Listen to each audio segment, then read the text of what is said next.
कुठल्याही पुरुषाच्या किंवा राजकारण्याच्या कुबड्यांशिवाय एखादी महिला स्वकर्तृत्वावर यशस्वी होऊ शकत नाही का?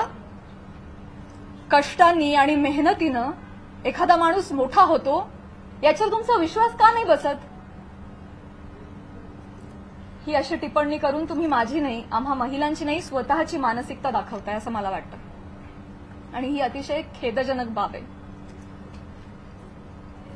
मला पाणी आणि टिश्यू द्या.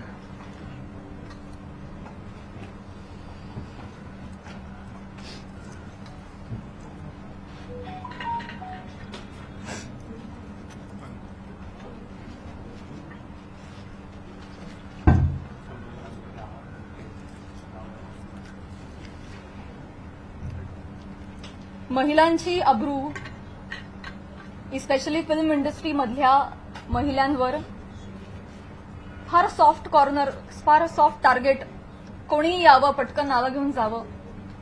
तुम्ही तुमच्या राजकारणासाठी मी विनंती करते, तुमच्या वैयक्तिक राजकारणासाठी तुम्ही फिल्म क्षेत्रात मधल्या महिलांच्या नावाचा गैरवापर करणं बंद करावं अशी मी त्यांना विनंती करते.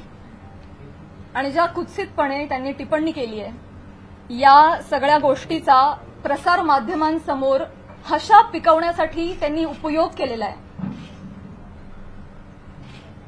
हे वागणं महाराष्ट्रातल्या राजकारण्यांना शोभत नाही.